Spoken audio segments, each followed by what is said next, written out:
আসসালামু আলাইকুম রহমতুল্লাহ। Hello everyone, সকলে কেমন আছেন? আশা রাখি আল্লাহর রহমতে সকলে ভালো আছেন। আলহামদুলিল্লাহ, আমিও আপনাদের দয়ায় খুব ভালো আছি।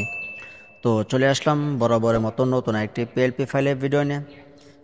আজকের ভিডিওটা হচ্ছে কিভাবে আপনার হাতে থাকা মোবাইল ফোনের মাধ্যমে খুব সহজেই এই ধরনের একটি পোস্টার ডিজাইন তৈরি করবেন। তো কিভাবে করবেন সে নিয়ে আজকে সম্পূর্ণ ভিডিও জুড়ে আমি আছি মোহাম্মদ মুনাইম আহমেদ আফিফ। আপনারা দেখছেন SK Afif take YouTube channel.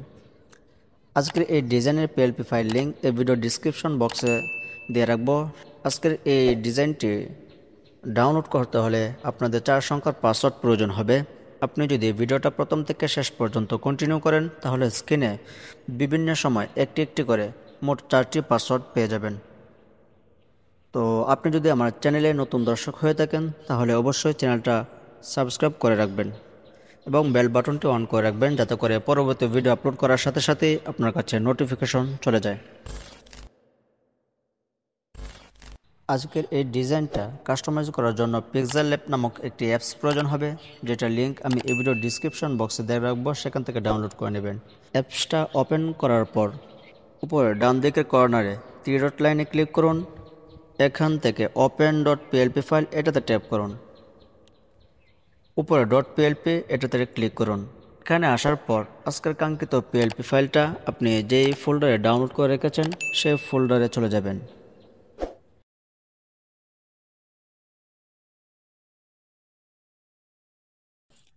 এই যে আজকের কাঙ্ক্ষিত পিএলপি ফাইল, এটার উপরে ট্যাপ করুন।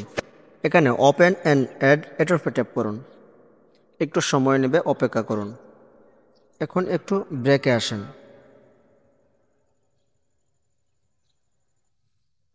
প্রিমিয়াম কোয়ালিটির একটা ডিজাইন। এখানে প্রত্যেকটা লেয়ার দেখার জন্য উপরে লেয়ার বাটনে ট্যাপ করুন। এখানে আপনি যে লেখাটা বা যেটা আপনি লেয়ারটা আপনি কাস্টমাইজ করতে চান সেই লেয়ারটা আনলক করে দিবেন। আমি আপনাদের সুবিধার্থে সৌজন্য যে ছবিটা আছে এটা পরিবর্তন করে দেখাই। সৌজন্য ছবিটা পরিবর্তন করার জন্য এটার উপরে ট্যাপ করে উপরে ডিলিট বাটন ট্যাপ করে ছবিটা ডিলিট করে দিবেন। নতুন ছবি অ্যাড করার জন্য উপরে প্লাস বাটন ট্যাপ করুন। এখান থেকে ফ্রম গ্যালারি এটা উপরে ট্যাপ করুন। এখন আপনার গ্যালারি থেকে ব্যাকগ্রাউন্ড রিমুভ করা পিএনজি একটা ছবি নিয়ে আসবেন। আমি এই ছবিটা অ্যাড করতে চাচ্ছি, তো এই ছবির উপর ট্যাপ করুন। এখানে আপনার যতটুকু ছবির অংশটুকু রাখার প্রয়োজন অতটুকু রেখে বাকিটুকু ক্রপ করে নেবেন।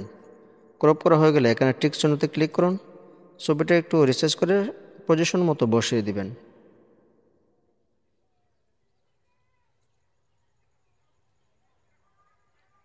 এখন সৌজন্যে যে নামটা আছে এটা আমি পরিবর্তন করে দেখাই। সৌজন্যের নামটা পরিবর্তন করার জন্য নামের উপর ডাবল ট্যাপ করুন।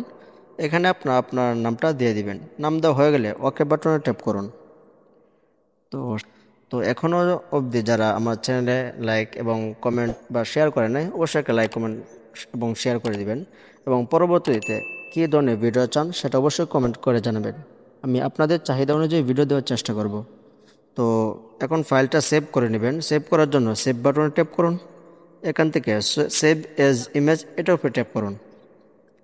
আপনি যদি ফাইলটা কোনো সোশ্যাল মিডিয়াতে আপলোড করতে চান তাহলে এখানে যে কাস্টম সাইজটা দেওয়া আছে এটা রেখেই আপনি সেভ টু গ্যালারিতে ট্যাপ করবেন। অথবা আপনি যদি এই ডিজাইনটা প্রিন্ট করতে চান তাহলে ইমেজ ফরম্যাটে এখানে ক্লিক করে জেপিজির জায়গায় আপনি পিএনজি দিয়ে ফাইলটা সেভ টু গ্যালারিতে ট্যাপ করবেন। তো ফাইলটা কেমন হয়েছে সেটা অবশ্যই কমেন্ট করে জানাবেন। দেখা হচ্ছে পরবর্তী কোনো এক ভিডিওতে। সে পর্যন্ত সকলে ভালো থাকবেন, সুস্থ থাকবেন। আসসালামু আলাইকুম রহমতুল্লাহ।